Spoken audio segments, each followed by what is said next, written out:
Hello everyone, welcome to Diva Druvians. आज हम लोग पढ़ेंगे मैकक्लेनेंट्स थ्री नीड्स थ्योरी के बारे में, इसकी नीड्स, इसके एप्लीकेशंस और इसके क्रिटिसिज्म्स के बारे में। सॉरी। तो सबसे पहले हम लोग जानते हैं मैकक्लेनेंट के बारे में कि ये कौन थे। डेविड क्लेरेंस मैकक्लेनेंट, ये एक अमेरिकन सोशल साइकोलॉजिस्ट थे और ये अपने वर्क के लिए जाने जाते हैं in the field of motivation. और स्पेशली इनकी ये जो थ्योरी है दैट इज अचीवमेंट थ्योरी या फिर थ्री नीड्स थ्योरी इनको बोलते हैं। फिर मैकक्लेनेंट का ह्यूमन मोटिवेशन थ्योरी, जिसके बारे में हम लोग आज पढ़ रहे हैं, हम लोग इसको अलग अलग नेम से जानते हैं, that is three needs theory, acquired needs theory, motivation needs theory and learned needs theory. ठीक है, तो इन केस आपको क्वेश्चन आता है तो you should know all these names of the theory that you are studying. फिर McClelland की mainly three needs होती हैं जो उन्होंने थ्योरी में दी हैं। सबसे पहली है need for achievement, then affiliation and power. सबसे पहली need that is need for achievement क्या कहता है, मैकक्लेनेंट अपनी थ्योरी में ये कहते हैं कि ये जो नीड्स हैं ये तीनों सबके अंदर होती हैं, लेकिन कोई एक नीड है जो डोमिनेंट होती है, जो उस पर्टिकुलर इंसान पर ज्यादा हावी होती है।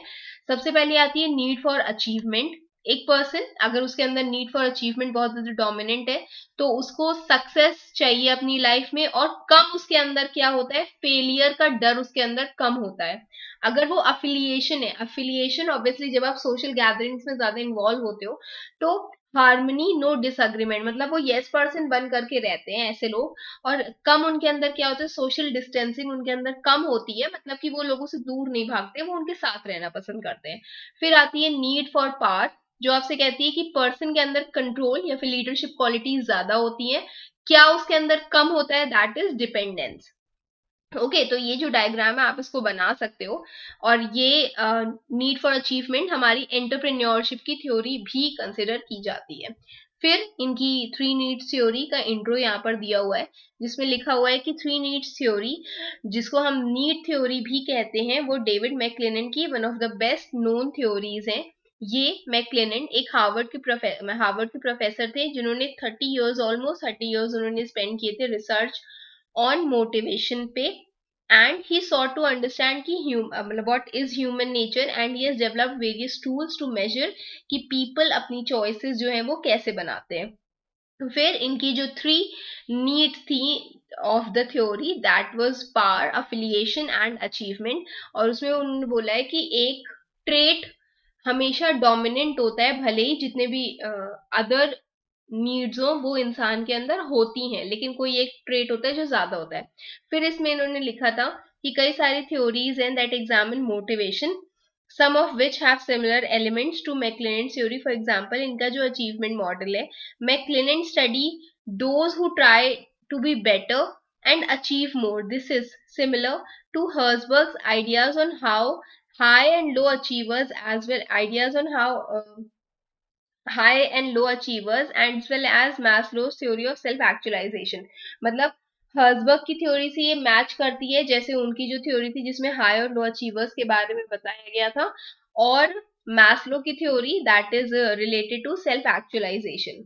फिर इसमें दिया है ये तीन नीड्स उनकी जो मेनली है, that is achievement, affiliation and power. जिसमें सबसे पहले हम लोग पढ़ेंगे अचीवमेंट के बारे में, मतलब ये उनका ट्रेट्स होते हैं कि कोई एक पर्सन अगर उसके अंदर ये वाली नीड बहुत ज्यादा है तो उसके अंदर कौन कौन सी क्वालिटीज हैं जो होंगी। सबसे पहला है अचीवमेंट, उसके अंदर पर्सनल रिस्पॉन्सिबिलिटी होती है, feedback, he gives more, and moderate risk लेने की उसके अंदर क्षमता होती है। What is high in that person, must win at any cost, किसी भी हालत में उसको काम टास्क को कंप्लीट करना है, उसको जीतना है। He wants to be at the top, और हमेशा उसको क्रेडिट चाहिए होता है। फिर क्या चीजें उसके अंदर नहीं होती हैं, fears failure and avoids responsibility. तो ये चीजें उसके अंदर नहीं होती कि रिस्पॉन्सिबिलिटी अवॉइड करे, नहीं, उसको रिस्पॉन्सिबिलिटीज पसंद है। और फियर्स फेलियर, वो डरता नहीं है फेलियर से। ओके, लो होना मतलब कि ये चीजें उसके अंदर कम है। फिर पावर नीड में क्या आता है, तो person is influential, person is competitive.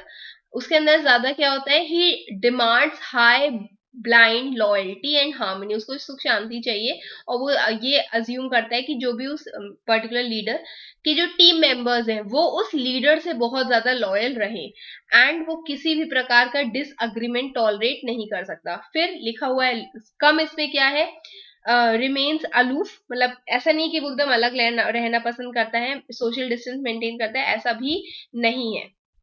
उसके बाद अफिलिएशन में लिखा हुआ है ऐसे लोग कैसे होते हैं, एक्सेप्टेंस ऑफ फ्रेंडशिप और कोऑपरेटिवनेस उनमें ज्यादा होती है, ग्रुप में रहना ये लोग पसंद करते हैं। टिपिकल बिहेवियर्स में लिखा हुआ है कि ये कंट्रोल ऑफ एवरीवन, मतलब अफिलिएशन में भी वो चाहते हैं कि हाँ वो उन सारे लोगों के से सबसे इंपॉर्टेंट बन करके रहें, और अपनी पोजीशन और रिसोर्सेज को एग्जैगरेट करते हैं, उनको बढ़ा चढ़ाकर बताते हैं।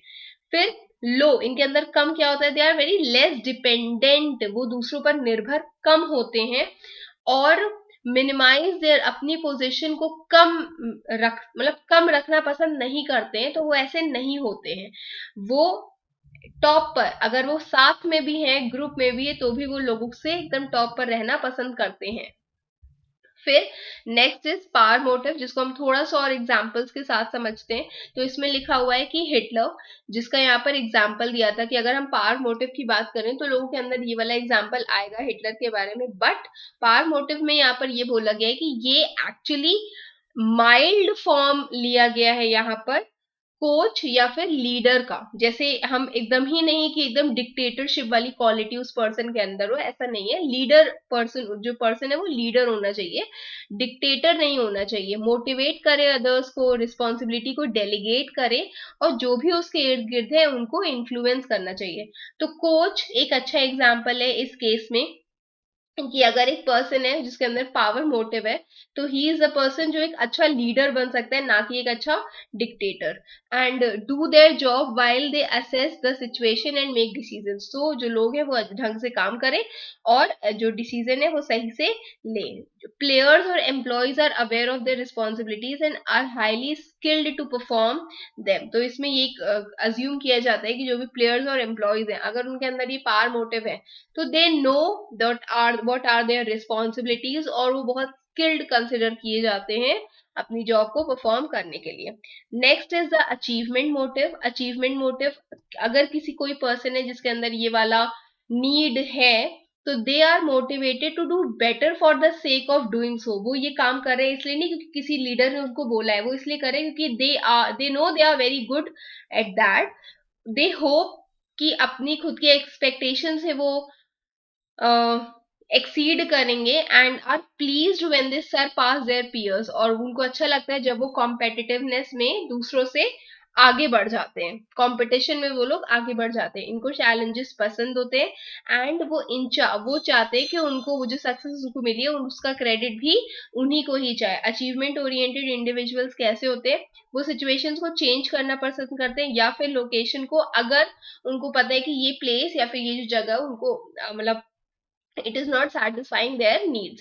फिर they don't like to be working in groups, क्योंकि उनको लिमिटेड कंट्रोल नहीं, उनको पूरा कंट्रोल चाहिए होता है, एंड वो ऐसी जगह पर या इंडिविजुअली वर्क करना पसंद करते हैं जहां उनको पता है कि रिजल्ट्स बहुत ज्यादा क्लियर है, विजिबल है, और उसका क्रेडिट उस पर्टिकुलर इंडिविजुअल को मिलेगा। फिर आता है अफिलिएशन मोटिव। अफिलिएशन मोटिव में ये जो लोग हैं ये सोशल कनेक्शंस पर ज्यादा विश्वास रखते हैं। They are primarily motivated to fit in and please others. वो स्टार्टिंग में बहुत ही nicely yes person, yes person, yes ma'am, yes sir करेंगे, क्योंकि they want to sorry because they want to fit into that particular group, और जो भी relationships हैं उनके उनके पियर्स के साथ, उनके सके संबंधियों के साथ, तो उनके मतलब साथ वाले जितने भी कॉलीग्स होते हैं उनके साथ, तो उसको वो लोग बहुत ज्यादा वैल्यू करते हैं। ये जो इंडिविजुअल्स होते हैं ये फेमिलियर सिचुएशंस को अप्रिशिएट करते हैं, और वो अपनी वर्क लोकेशन को जल्दी लीव करना नहीं पसंद करते। जैसे हमने अचीवमेंट में पढ़ा था कि अगर उनको नहीं समझ में आ रही है एक जगह, तो वो छोड़ के चले जाएंगे, जहां उनको अच्छा लगेगा वो वहां जाएंगे। बट जो अफिलिएशन मोटिव वाले लोग होते हैं वो ऐसे होते हैं जो अपनी वर्क लोकेशन को बहुत ज्यादा जल्दी चेंज नहीं करते हैं। फिर इसमें दिया हुआ है कि उनको अकेले काम करना पसंद नहीं है, and they try to and they try to avoid disappointing their co-workers and managers at all cost. मतलब वो अपने जो भी उनके हेड्स हैं उनको डिसअपॉइंट करना पसंद नहीं करते हैं. फिर लिखा हुआ है कि भले ही अफिलिएशन मोटिवेटेड इंडिविजुअल्स जो है वो टीम में अच्छे से काम करते हैं, पर वो बेस्ट एम्प्लॉयज कंसिडर नहीं किया जाता है. उनको they are not motivated to do better as they are content to stay in their position. वो खुश हैं साथ में काम करके, ग्रुप में काम करके, तो इसीलिए वो लोग अलग करना नहीं, मतलब चीजों को पसंद करते हैं बहुत ज्यादा. ओके, तो उनको अपना एम्प्लॉय का पोजीशन इंप्रूव करने का बहुत ज्यादा नहीं होता है. They are happy being the less effective person. फिर लिखा हुआ है इसके एप्लीकेशंस कहाँ कहाँ पे हैं. तो ऑर्गेनाइजेशंस में इसको यूज किया जाता है कि वेन एवर वी नो कि जो पर्सन है वो कैसा है. Is he too greedy for power, too greedy for achievement, और is the person affiliated, affiliation oriented. तो ये चेक किया जाता है जब भी हम लोग रिक्रूट करते हैं किसी भी इंडिविजुअल को. फिर लिखा हुआ है पर्सनालिटी टेस्ट एडमिनिस्टर किए जाते हैं इसी के बेसिस पे ही, और it also helps in gaining more information about the individual. फिर मैनेजर्स इस थ्योरी को यूज कर सकते हैं सो दैट वो अंडरस्टैंड करें कि एम्प्लॉय की नीड कैसी है, एंड उसी के बेसिस पे उसको फीडबैक, मोटिवेशन या रिवॉर्ड्स प्रोवाइड करें. फिर टीम मेंबर्स को वेरियस रोल असाइन किए जा सकते हैं. A member who displays high need for achievement, उसको चैलेंजिंग रिस्पॉन्सिबिलिटीज दी जा सकती है. किसी के अंदर अगर लीडरशिप क्वालिटीज हमें दिख रही हैं तो हम उसको ऐसे डेजिग्नेटेड रोल्स दे सकते हैं. फिर कुछ क्रिटिसिज्म दिए गए हैं. थ्योरी एक्सप्लेन नहीं करती है कि पर्सन जो है वो कैसे मोटिवेटेड होगा, इसीलिए इस चीज को बहुत ज्यादा नाइसली इसमें डिस्क्राइब नहीं किया गया है. और people with high need for achievement seem to expect others to be at the same level as them in terms of needs and can make them impatient managers and or entrepreneurs. So क्या बोला गया है कि person अगर achievement need उसके अंदर बहुत ज्यादा है तो वो अगर दूसरों को भी सेम लेवल पर देखता है तो उससे क्या होगा, the person will be impatient. Manager के तौर पर वो बाहर निकल के आएगा, जो कि इसमें अच्छी चीज नहीं बताई गई है. फिर इसका एक प्रीवियस ईयर क्वेश्चन है जो आया था अभी 2022 में. Analyse McClelland's theory achievement motivation theory in detail. तो इसमें आपको सिर्फ अचीवमेंट के बारे में नहीं लिखना है. You have to write all three parts. आप उसका डायग्राम बना करके लिखो, उसके कैरेक्टरिस्टिक्स लिखो, पूरा उसको डिफाइन करोगे. ऑब्वियसली 10 नंबर में सब कुछ आता है. हाँ, अगर आपसे क्रिटिसिज्म नहीं पूछे गए हैं तो किसी भी थ्योरी का क्रिटिसिज्म आप नहीं लिखोगे. हम इसमें ऐड कर देते हैं सो दैट आप उसको तब लिखो जब वो पूछा जाता है.